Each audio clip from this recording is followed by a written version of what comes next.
Toujours sur Innova Pink Day, je ne vous présente plus d'abord Green Vape. On est sur le stand de Green Vape et je ne vous présente plus, je le présente quand même, allez, Pascal Bonadier, l'aromaticien, le fondateur de Green Vape. Ouais. Bon, c'est vrai que c'est une question à la con. Donc tu nous reviens avec une nouvelle gamme ici, les plaisirs gourmands.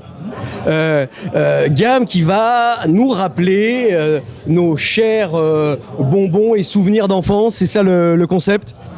Oui, c'est le concept. C'est un peu un retour aux sources de la vape. Pour moi, l'idée c'était de faire une gamme où on revient aux sources du goût, du plaisir de vaper. Et quoi de mieux que d'aller dans les souvenirs d'enfance pour une génération de vapoteurs entre 35 et 50 ans. Donc on passe par le Malabar, le Carambar. Alors on a le Marshmallow, le Pink Bubble qui est à Malabar, la Frimousse qui est... Un petit bonbon à la framboise. Un petit bonbon, voilà. Le Caraglisse. Alors ça, le Caraglisse, c'est un mélange de caramel et de réglisse qui rappelle un bonbon qui existe aussi. Je vais peut-être pas le citer, je ne sais pas. D'accord. Pomme d'amour, écoute, là on est dans la pomme d'amour. Le Baramel. Alors le Baramel, c'est un carambar incroyable. On a vraiment l'impression, il nous manque plus que ça colle aux dents, quoi. Ouais, c'était le but, mais on m'a dit ce matin que j'avais oublié de mettre des blagues. Donc il faut que je mette des... Ah, bonne idée de mettre des petites blagues autour des flacons. Je sais pas comment je vais faire, mais il faut que j'y réfléchisse. Alors, merci Pascal pour cette gamme. Alors, n'hésitez pas, c'est vraiment une tuerie. J'ai goûté, c'est magnifique. On passe à Eric Baucher, bonjour. Bonjour. Eric, tu fais l'absolu. Exact, avec Pascal. Alors, Pascal, c'est mon vape-maker. D'accord. Un vape-maker, c'est comme un œnologue dans le vin pour moi. Parce que tu sais que je viens de l'univers du vin. C'est exactement ça, tu viens du vin. Voilà. Alors Pascal, ça a été une rencontre il y a maintenant 2 ans où je cherchais vraiment quelqu'un qui puisse comprendre mon univers aromatique du vin.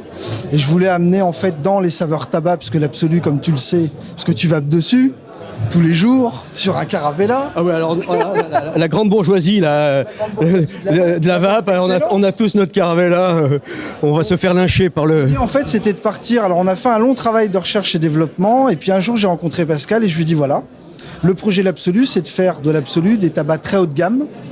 Parce que le tabac, c'est très difficile, très long à faire, avec des ingrédients d'exception, sans travailler à la base d'une feuille de tabac. Donc, le cahier des charges énorme. C'est 1 an de recherche et développement. Et ça a donné en fait la création d'une gamme de 6 saveurs tabac. Alors on part du tabac blond jusqu'au tabac à cigare. C'est ça.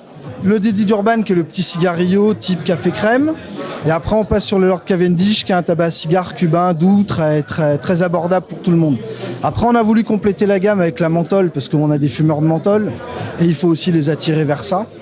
Et puis l'iceberg qui est vraiment l'association de 3 menthes hyper détonnantes, mais toujours avec des ingrédients très grande qualité au niveau. Ah ouais, alors là je confirme, je vape l'absolu depuis maintenant, putain, 3 mois. 3 mois, ouais. Ça fait 3 mois. On décroche pas. Moi, je suis très tabac, je suis plus tabac gourmand que fruits, donc là on est vraiment dans l'excellence. Encore il est spécialiste pour reconstituer des arômes extrêmement difficiles à retrouver. C'est ça qui est amusant en même temps. Combien de temps tu passes à créer un liquide? Alors ça c'est très variable. Tu peux faire aboutir une recette en 5 minutes, autant que tu peux y passer des mois. C'est très très variable. Et ça ne veut pas dire, parce que je fais un tabac, que ça va être long. Des fois, certains tabacs vont être évidents, ils vont être assez rapides à faire, parce que je les ai en tête tout de suite et que je sais que dans les arômes que j'ai, je sais où aller. Mais parfois, ça demande de la recherche, ça demande de faire travailler les aromaticiens, demander des évolutions, des suppressions de molécules qu'on ne veut pas garder. Donc ça peut prendre des mois parce que tu as la période de la création de la recette et de la voir évoluer une fois qu'elle est créée, comment elle va maturer, vers quoi elle va tirer, est-ce qu'elle ne va pas dériver, devenir pas bonne. Donc tout ça te prend du temps, obligatoirement. Et après, on a même la mise en conformité qui, elle, encore vient à la fin rajouter un temps d'attente et de validation. D'accord. En fait, ce qui va prendre du temps, pour la gamme L'Absolu, on a passé pratiquement 6 mois à trouver les bons assemblages et la bonne maturation. Parce que comme c'est indiqué dans les livrets qu'on remet aux clients en boutique, on indique les temps de maturation pour chaque assemblage aromatique. Maintenant, ce qui prend vraiment du temps, parce que comme tu le sais, mon métier à la base, c'est de la mise en conformité réglementaire, c'est qu'on va faire avec l'expert qu'on a au labo l'analyse de chaque profil toxicologique aromatique et on va rendre chaque arôme propre à la vape. À la base, on part d'un arôme alimentaire, mais on va enlever en fait tous les ingrédients qu'on a détournés de l'usage d'un arôme alimentaire pour le rendre apte à être inhalé. Donc ça, c'est ce travail qui va être plus long. Pourquoi ? Parce que le travail de Pascal, c'est le goût. Et moi, je vais être un peu son garde-fou à la fin pour le remettre dans un axe qui va dire il faut revenir vers l'aromaticien pour enlever telle molécule qui ne va pas être acceptable pour la mise sur le marché.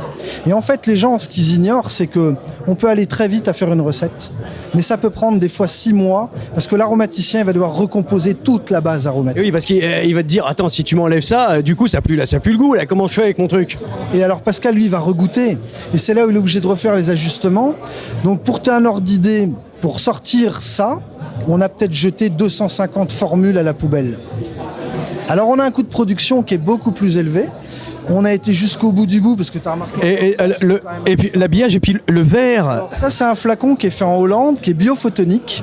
Ça a une particularité, c'est ce qu'on utilise notamment dans les grands crus classés. Ça va permettre de protéger à la lumière du jour le liquide jusqu'aux 2 ans de DLUO. Ça veut dire que ça ne laisse filtrer que les UVA. Donc autant t'expliquer que par rapport à un flacon qui vient de Chine, c'est 3 fois plus cher. Mais malgré tout, on arrive à être positionné sur le marché à un prix de 7 € pour 10 millilitres. Pour une qualité de produit qui est juste exceptionnelle derrière. Donc c'est vraiment tout ce travail-là qu'on a mis en place pour que le client et le consommateur, au final, il ait vraiment un produit qui ne soit pas comme les autres. Oui, et je confirme, l'étiquette est aussi magnifique. On fera des gros plans tout à l'heure. Et moi, je les trouve très très bons. Je les vape depuis 3 mois. J'ai appliqué la même chose que ce que je fais pour les grands crus classés. Si tu n'attends pas que mon micro soit là, on ne va pas t'en. C'est vrai, merde. Vas-y, reprends. Donc je te disais, pour le travail de l'étiquette, en fait, j'ai appliqué les mêmes méthodes que j'applique dans le vin pour les grands crus classés. Et oui, alors, on voit des barriques. Alors ça, c'est... On va aller les voir tout à l'heure. Non, à tout à l'heure. On va y aller, mais... Alors sur les barriques, c'est l'aboutissement en fait de ce qu'on a fait l'année dernière. J'ai voulu aller encore plus loin.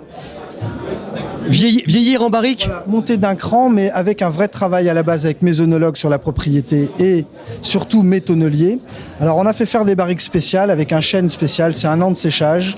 Et on a pareil fait un temps de maturation pour pouvoir avoir l'effet tannique qui va redévelopper l'arôme. Alors la différence, elle est au testing. Quand tu vas goûter l'absolu en classique, tu vas avoir les arômes que tu aimes. Quand tu vas passer sur la partie barrique... Il faut que je goûte là, faut que je goûte. T'en as un ici sur place ? On va aller goûter ça maintenant ? Ils sont tous là-bas. Allez, on y va. Allez, c'est parti. Alors, tu nous as amené, Eric, près de la barrique. Alors, c'est dans ce genre de barrique où tu fais le rapprochement donc, de la vinification avec l'ail liquide. Mais on parle de vinification. Qu'est-ce qui se passe dans la barrique pour que le liquide devienne meilleur ? Alors, sans rentrer dans des détails trop techniques, quand tu fais un vin vinifiant en barrique, tu vas sortir un jus du pressoir, soit tu vas le mettre en cuve inox, faire un vin, on va dire, basique, soit tu vas vouloir l'élever pour faire un grand vin. C'est la technique des grands crus classés. Donc là, il y a un travail à la base qui est fait avec mon œnologue et avec mon tonnelier pour pouvoir déterminer le type de bois qu'on va utiliser et surtout la taille du contenant. C'est le bois qui va donner un nouveau goût. En fait, on va mettre le liquide de l'absolu classique. Donc on a pris, là on en a fait que 3 pour 2016 puisqu'on va faire une production limitée par an. Donc là cette année en 2016, il y aura Redskin, Aberdeen et Lord Cavendish.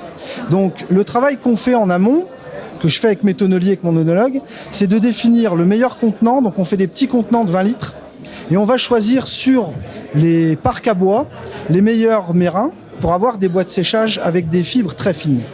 Pour que l'échange tannique se fasse, là c'est un procédé secret que bien évidemment tu te doutes je ne vais pas te révéler. Combien de temps ? Alors il y a 3 mois de maturation au total avec une partie maturation barrique et après on va le repasser en cuve inox. Ce qui va se passer au départ, c'est que le liquide va prendre tout l'échange du tanin. Mais à l'intérieur, vous mettez toute la base ou juste les arômes ou... Là, ça on te le dira pas. Ça c'est vraiment... Bon, ben je me casse. Bah casse-toi. Non, ça honnêtement, c'est vraiment... Je me posais la question. Non, ça on va pas le révéler. Pourquoi ? C'est le fruit du travail qu'on a fait avec Pascal pendant pratiquement 6 mois, où on a fait des tests et des tests et des tests. Donc attention, secret industriel. C'est pas un secret industriel, mais vraiment c'est une mise au point qui est empirique. Et là, on est arrivé, parce qu'il faut savoir, sur chaque arôme, on n'a pas les mêmes temps de maturation. Donc encore une fois, c'est l'arôme qui va être déterminant. Une fois qu'on a fini avec justesse, donc tous les jours, on fait des soutirages, on fait des filtrages, on goûte. Et après, une fois que Pascal a déterminé par rapport à l'assemblage final le temps de maturation barrique, il va repasser 2 mois et demi à 3 mois en cuve inox. Et après, on va le mettre en bouteille. Et après, il va partir sur le marché. Le mettre en bouteille, tout de suite, voilà, on reconnaît le langage. À quand des bouchons en liège sur nos flacons ? Peut-être un jour. Si dans le cadre de la TPD, on nous y autorise, parce que le bouchon en liège sécurité enfant, ça n'existe pas. Oui, moi, mais si, c'est une super sécurité. On ouvrira avec un tire-bouchon. Mais on y pense. On y pense. Mais avec le 10 millilitres, c'est moyen. Oui, un peu moyen. Merci Eric. Je t'en prie, merci à toi. Merci Pascal. Et puis, C'est un plaisir. bonne continuation. Et puis alors, quand c'est que ça sort ça ? Alors ça va sortir en primeur, comme le vin, Oui. en mois d'avril. Oui. C'est une production de 30 000 flacons pour la planète. Et il n'y en aura pas avant 2017. Tu m'en réserves 4 caisses s'il te plaît. Problème. Merci. Allez, on continue notre tour sur une Vaping Day. À tout de suite.